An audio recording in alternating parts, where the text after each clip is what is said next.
Hey guys, so welcome back to my channel. This is Alex. Okay, so for today's vlog, as you can see, may mga pagkain dito. So, magmumukbang tayo. Aside from mukbang, hindi lang ako kakain ngayon. Meron din mga naihandang question. So, these are random questions na galing sa mga friends ko, sa mga kakilala ko, and sa ibang tao. Okay, so let's start. Okay, so let's start. Here, as you can see, these are chickens, spicy, and we also have fries, and burger, and pineapple juice, at saka itong mac spaghetti. There. Nalilito ako sa camera. Okay, so, ayun. With fries first.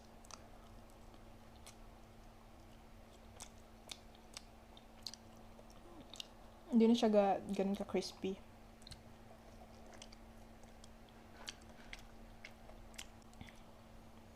Sana kasama ko si ngayon, no? Si Savannah, si Eman, tsaka si Yuan sa gantong vlog. Kay Yuan tong spicy chicken.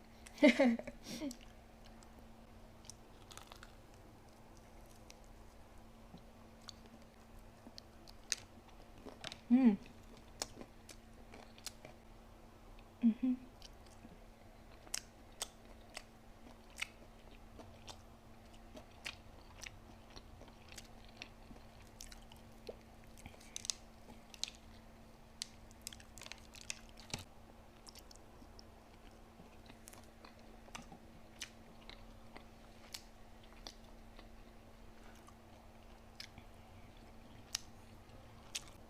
Reason kung bakit ginawa ko tong mukbang, kasi lately, nanonood ako ng mga YouTube video. Idol ko si Matt Stoney,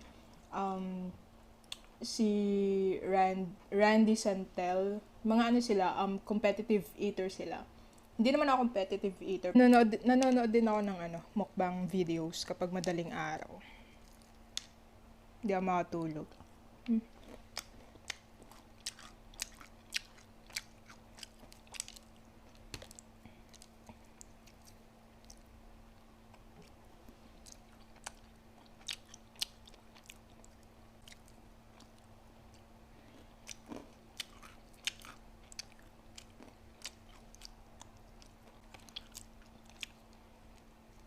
Sarap na ito.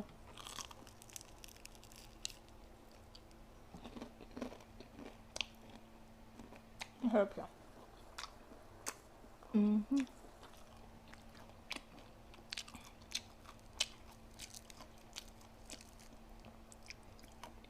Hindi na ako bumili ng rice kasi may spaghetti na. So, ayoko yung sobrang bigat sa tiyan.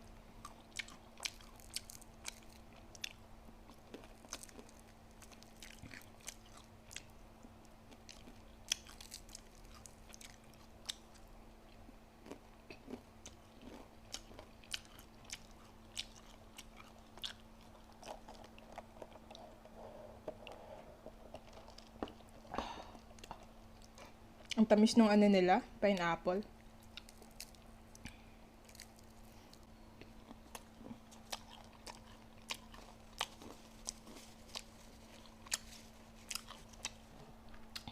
Okay, so mag-start na tayo sa Q&A. Konti lang siya kasi konti lang din yung na-chat ko. Tsaka konti lang din yung nag-respond dun sa messages ko. So, ayan. Thank you sa mga send ng mga question nila.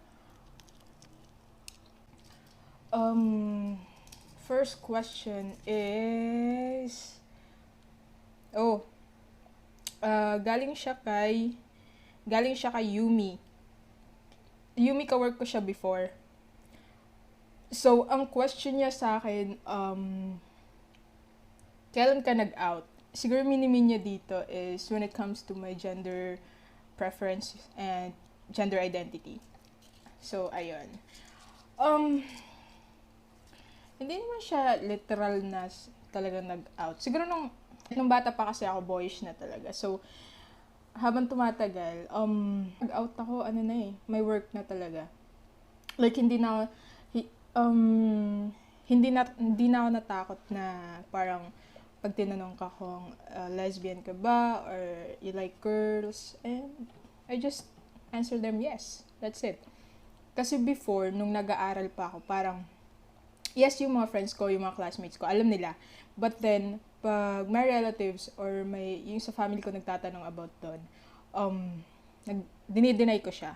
Kasi, parang, yun nga, hindi pa ako ready sa ganun. Pero yung mga kuya ko, alam nila, yung mga kapatid ko, alam nila. So, thankful naman ako at napaka-supportive nila. So, ayun lang.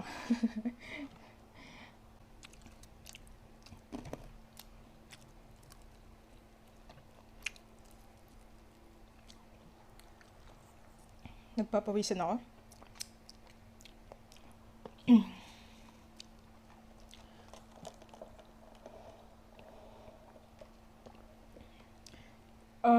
Okay, so next na question. Ba't sunod-sunod to? So, this is from PA Maui. Okay, so, yung question niya dito is cheating good or bad? Sabi niya kasi ito daw yung mahirap sagutin nung iba. Basic lang yung question na to, pero hirap daw yung iba na sagutin to. So, tatry ko siya. PA Maui. Huwag mo akong pagtawanan. Okay, si PA Maui, nakilala ko siya way back 2019 sa dating work ko. And sobrang bait niya. Like, sobrang bait. Napaka-supportive and positive siyang tao. At saka, hindi siya yung tipo ng tao na ihilahin ka pababa. Sobrang, kung saan ka masaya din, yun, sobrang siya. Napaka-supportive niyang tao talaga. IPA Maui, cheating good or bad? For me, yes. It's really bad. Kahit anong level of cheating, masama siya. Okay? Siguro itong mini-min niya is about love.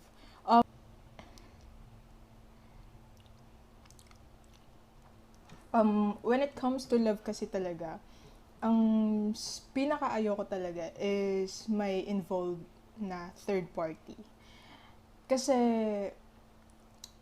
yun yung parang ang hirap ma-overcome. Na kahit maging okay kayo, in the end, parang babalikan mo yung part na yun. And then, i-question mo din yung worth mo. Bakit ganito? Bakit nag-cheat? Bakit ganyan? Kaso nga lang, someone told me na you cannot justify cheating. Okay? Yung tao kasi, mag-cheat lang siya. If you're gonna ask why, wala siyang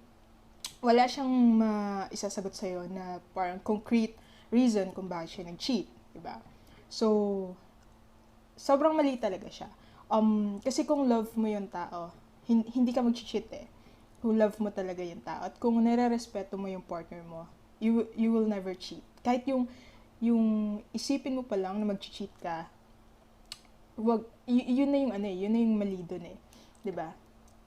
Lalo pa kaya kung i-apply mo talaga siya, 'di ba? So, ayun. Para sa akin talaga bad siya. So, pag may partner kayo, huwag kayong mag-cheat. Kasi, huwag kayong mag-cheat kasi hindi nyo alam kung ano yung magiging epekto nun sa partner nyo. Kung ano yung trauma na naiiwan nyo sa kanila because of your cheating problems, no? So, ayun lang. I hope, Maui, nasagot ko yung question mo. I'm not sure kung satisfied ka sa answer ko. I'm not sure kung satisfied ka sa answer ko. So, ayun lang. Ang init, sobra.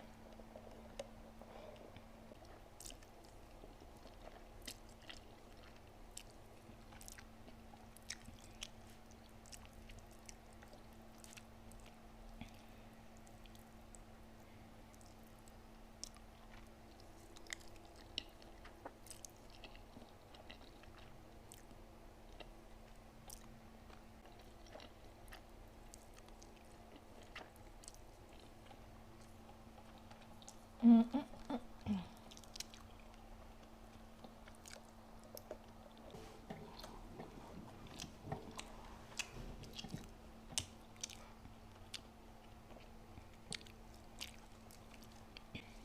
next question. Next na question natin.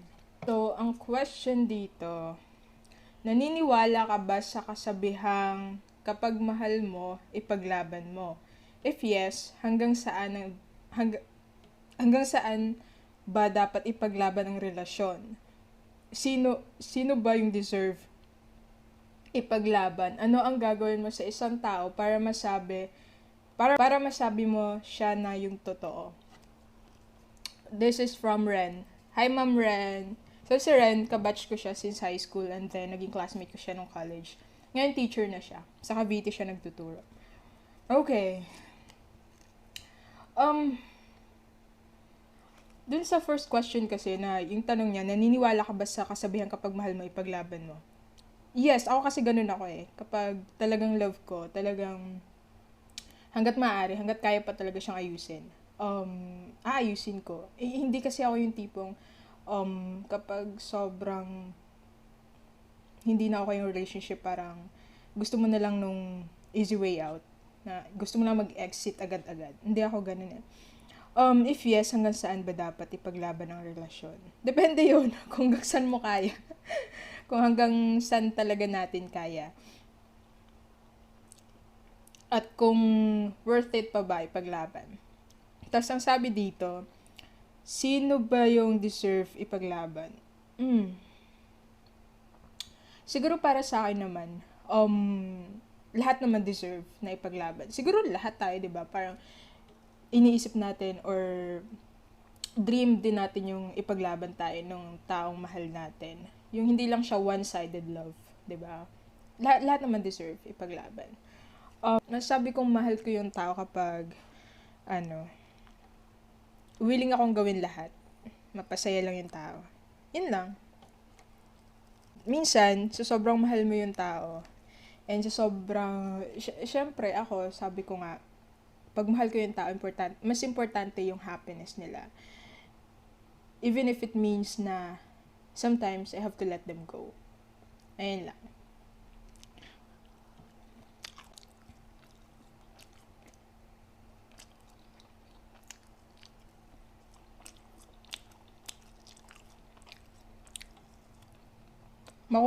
Makunat na yung fries. Pero masarap. Gusto ko yung fries ng McDo kaysa sa Jollibee. Pero pagdating sa chicken, mas gusto ko yung Jollibee.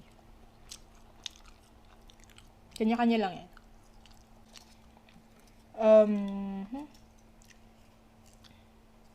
Sandwich ba ang hotdog?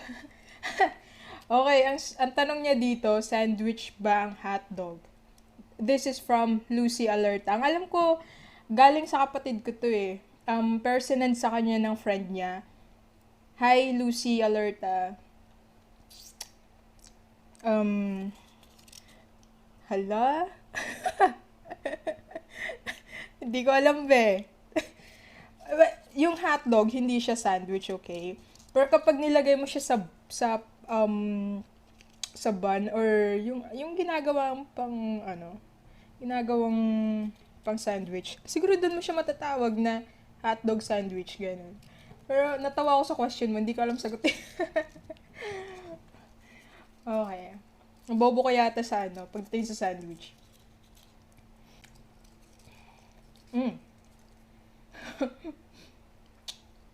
Eto guys, nakakatawa to. Ang question niya sa akin, ang lamok ba pag natutulog, nilalamok din? This is from Kath Kayago. Ayun o. So, yan. Kath. Pangit ng handwriting ko, no?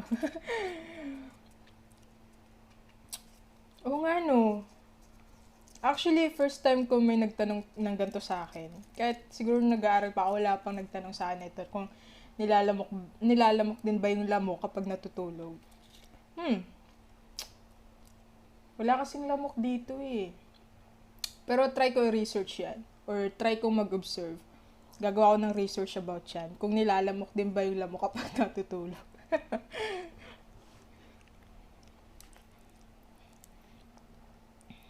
Ikaw, Kath. And actually, ang daming tanong nitong Kath Kayago na to sa akin. Pero, wala, natawa lang ako. Natatawa ako sa mga question niya.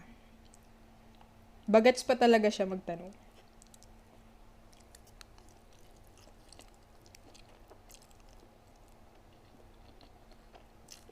Hmm.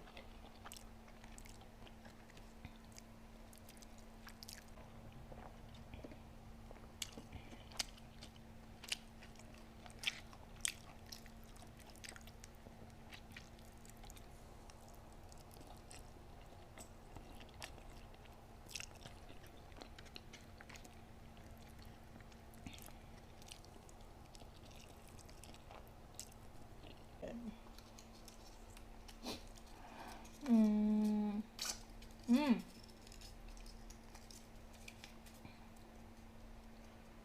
What is something you've always wanted to try?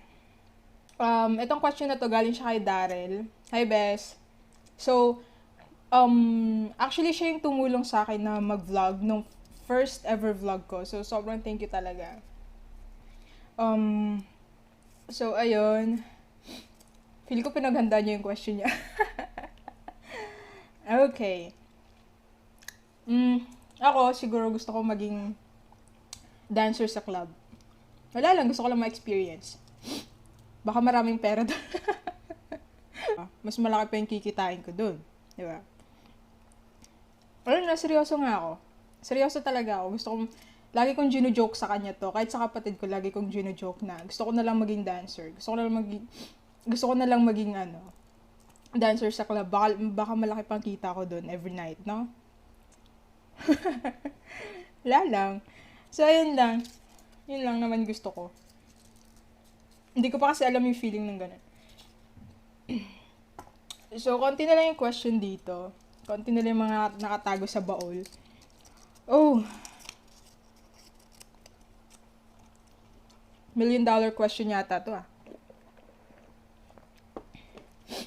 So, etong question ay galing kay Klein. Best friend ko since high school. Balik kapatid ko siya sa labas. Hindi, kapatid talaga yung turing ko sa kanya. Magkapatid kami, iba lang yung parents namin. So, ang question niya sa akin, who would you like to be for a day? Sino daw yung gusto ko maging sa isang araw? Gusto ko maging si Ivana Alawi. Char. Hindi, I mean, di ba si Ivana, naglaba lang siya. And then, sobrang boom. Talagang million yung hits yung sa YouTube video niya. Naglaba lang siya, nakasando. Paano kaya ako, no? Maglaba din kaya ako. Siguro kahit ilang damit na yung nalabahan ko, ewan ko lang. Comedy siguro yung kalalabasan. Pero seryoso, crush ko talaga si Ivana Alawi. Ever since. Siguro way back 2019. Ayun. Pero seryoso sa question nung kaibigan ko, gusto kong siguro kung may isang artist, ang pinakagusto ko si Taylor Swift. Idol ko siya since 12 years old ako. So, talagang nagko-concert ako sa sarili kong isip. Ayun. Pero gustong-gusto ko siya kasi sobrang strong niyang tao. Kahit ang dami niyang struggle sa buhay, kahit hindi halata. Talagang andiyan pa rin siya. So, talagang patuloy pa rin siya sa ginagawa niya, yung sa music, 'di ba? Tsaka kahit na may mga tao na ginawa siya ng hindi okay, talagang patuloy pa rin siya. So, ayun. And nagustuhan ko rin kasi sa kanya. Christian siya. Christian si Taylor Swift. Pagdating sa equality, yun yung nagustuhan ko sa kanya. Talagang pinaglalaban niya, lalo-lalo na sa LGBT community. So, ayun lang. And, magaling siya sa lahat. Lalo na sa pagdating sa music industry. Pagsulat ng mga kanta, sobrang ganda. Ayun. Na-imagine ko nga eh. Pag nag-concert siya, nandun ako. May pag-headbang din ako doon. Ganun.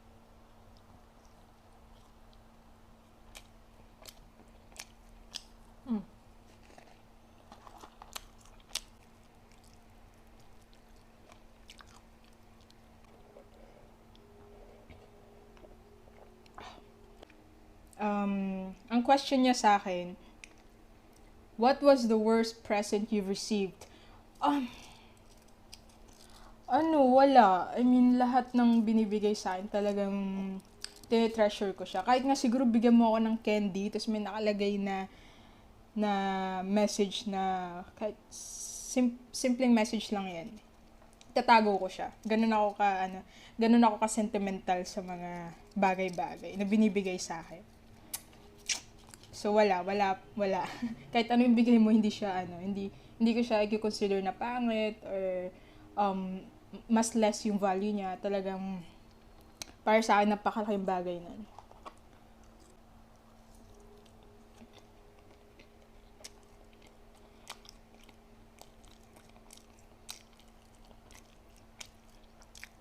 Next question tayo. So, ang question nito, bakit ang toxic ng ibang tao sa center? BPO or call center siguro. In general. Galing to kay Kuya Jibs. So ayun. Bakit nga ba? Hindi ko rin alam. Siguro kung toxic ang tao, toxic ka talaga. Kasi ako naging toxic din akong tao. Pero hindi yung toxic na pagdating sa parang ang toxic mo sa ka-work mo Hindi. Siguro sa ibang bagay naging toxic ako. Pero based siguro sa experiences ko. Yun nga, parang siguro kung toxic ka talaga, toxic yung tao nakakasama mo sa work, hindi lang sa call center, kahit saan sigurong field or saang work man yan, kung toxic talaga yung taong kasama mo, toxic talaga sila, wala ka na magagawa dun. Kailangan mo lang gawin para sa sarili mo. Isipin mo yung sarili mo, mag-work ka lang, ganun. Yun lang. Ignore mo lang. Hayaan mo lang sila.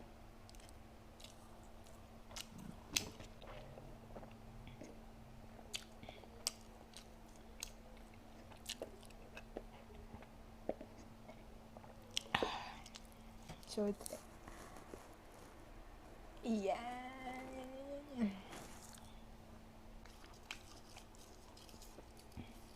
next question.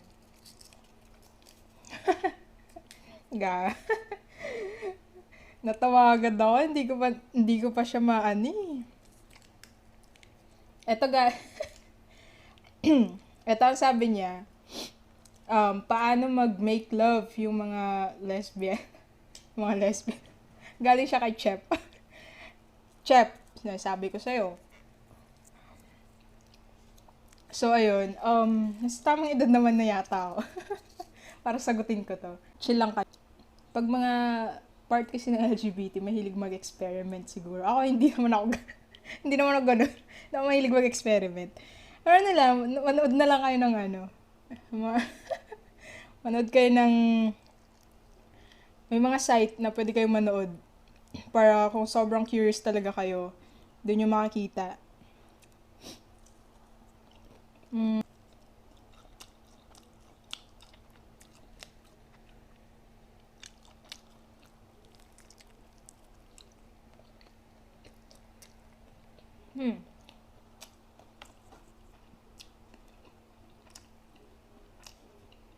Masarap sana to kung may masasagot ko yun ng maayos kung may alak dito. Pampalakas ng loob. Pero walang alak. Iniiwasan ko na din mag-inom kasi hindi siya nakakatulong sa akin. Hindi muna ako inom ng mga 1 week, ganun. Char lang.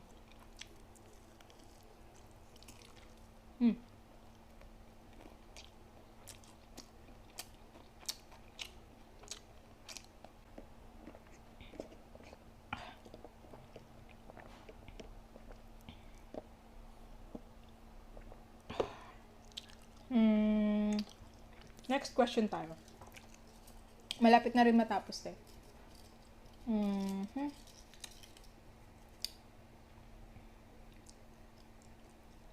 Ika-crush back niya ba ako?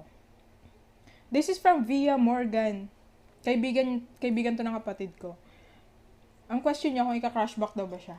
Ewan ko be, di ko alam. Hindi ko alam. Siguro kung type ka niya, kung gusto ka niya, ika-crush back ka niya. Pero ngayon kasi, mag-aral ka muna na mabuti. Gawin mo na lang siyang inspiration, ganun. Aral ka muna mabuti.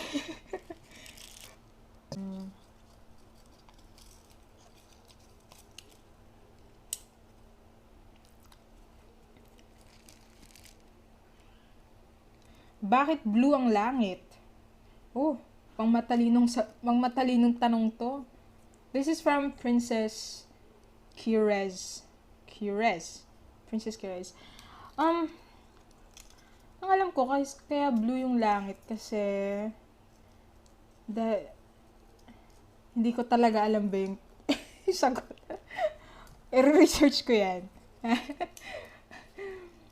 Okay. Pero ang alam ko may reason kung bakit blue yung langit eh. Dahil yun sa parang dahil din yata sa araw. Ganon. Sa reflection. Basta di ko sure. Pero research ko to hindi ko sinabi matalino ako, pero ba't naman ganito yung tanong? hindi ako ready sa tanong na to. Okay. Research natin yan. Hindi ako magaling sa science. Next question.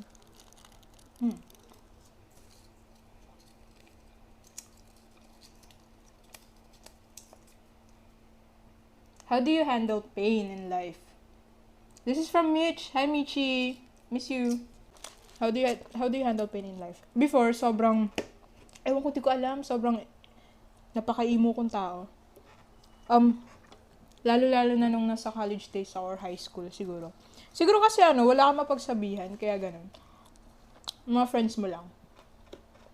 Pero before talaga sobrang ang pangit.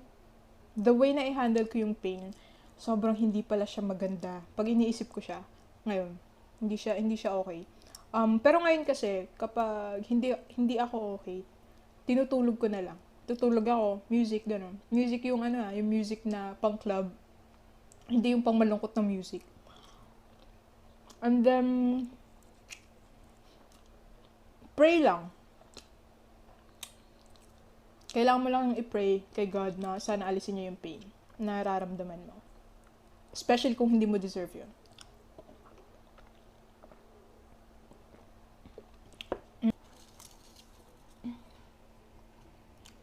Eto, from Ate Vic. Hi Ate Vic, sana okay ka lang dyan sa ibang bansa. Sana maging okay na para makauwi ka na dito. Makapag-bonding na tayo.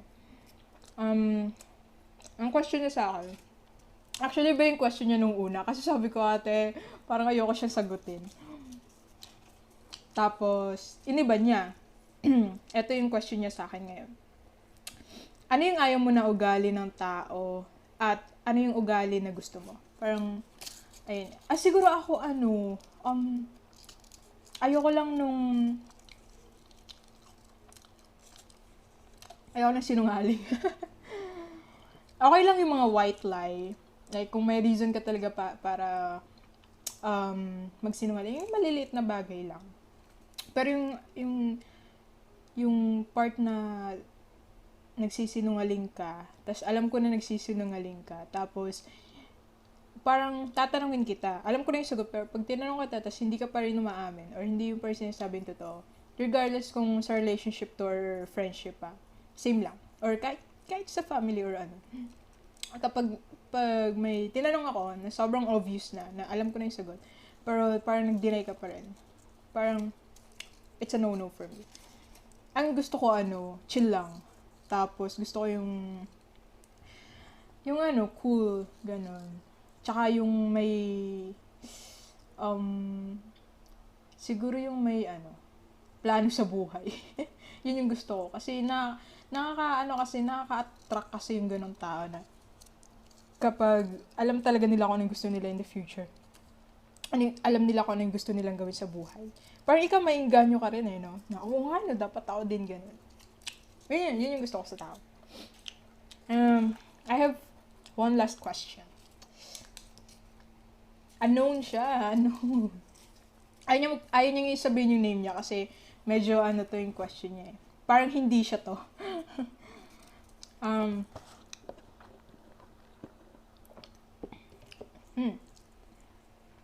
sabi niya dito, sure ka ba na hindi ka makakabuntis? Obvious. If yes, anong sagot mo? May tanong pa yata siya. May kasama pa tong tanong na to, nakalimutan ko lang. Ang parang question niya ako, ano yung gamit ko daw. Ganun. Well, obvious naman, friend. Hindi talaga kasi wala akong sperm. Pero kasi nakita ko sa kung gusto ko magka-baby talaga, possible siya kasi sobrang advanced na ng technology natin ngayon. And na basa ko somewhere na parang may research na kapag tayong mga girls, we can produce baby talaga. Makakuha tayo ng sample sa bone marrow natin.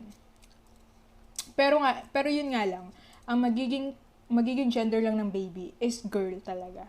Hindi natin kaya mag-produce ng boy kapag ganun. Kapag galing siya sa bone marrow ng babae. Pero di ko sure kung yun Di ko sure kung legit yun na yung nabasa ko na yun. Pero ngayon kasi pwede naman artificial insemination. So hindi kasi ako nung traditional way of having a baby na like nag-aano ka sa boy, tapos, di ba? Maraming paraan para magka-baby. Pwedeng mag-adapt. Depende. Pag ready ka na, dapat maging responsible ka pag may baby na. Kasi malaking responsibility ang pagkakaroon ng baby or pagkakaroon ng anak. Hindi lang basta-basta na iluluwal mo. Tapos, di ba? Hindi yun ganun kadali. Kahit ako wala akong baby, okay lang. Di ba? So, ayun guys. Ayun lang yung mga question. I hope na nag-enjoy kayo dito sa McDo, MUKBANG. And dito sa QandA.